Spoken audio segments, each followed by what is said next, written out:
Welcome back to the Road to Emmaus journey. We are in Hebrews chapter 4, where Paul continues to exhort all believers to faith, obedience, and perseverance.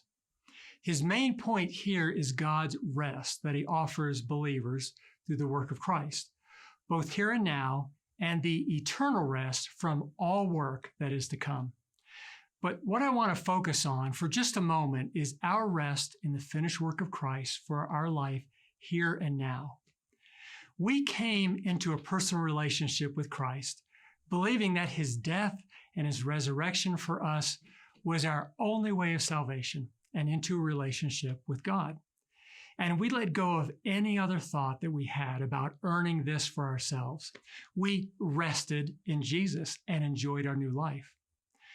But over time, we can fall back into this idea that we really need to be a little bit better to experience his guidance, his protection, and blessing.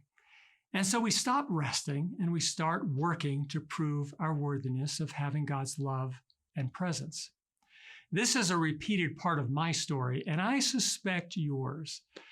One day I called a good friend of mine, talking to him of all the things that could go wrong with the ministry that I was involved with, and all the things that I needed to do to overcome those.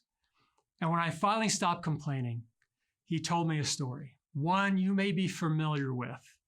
It's a story of Eric Liddell, portrayed in the movie Chariots of Fire. Eric was a believer, a missionary, and an Olympic runner. And when he was asked about the seeming conflict with the different aspects of his life, he said, "Look, I believe that God made me for a purpose, for China, but he also made me fast. And when I run, I feel his pleasure." Then there was Harold Abrams, another Olympic runner, who said concerning his life, "I run because when the gun goes off, I have 10 seconds to justify my experience."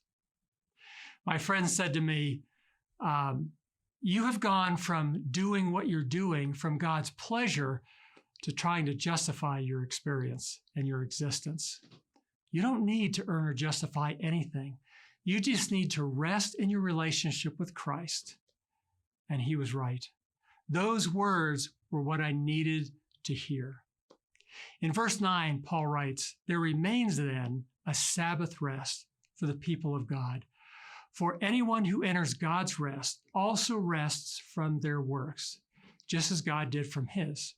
Let us therefore make every effort to enter that rest." When Jesus said on the cross, "It is finished," he meant it for us. Thanks for being with me in Hebrews chapter 4, and we will see you in chapter 5.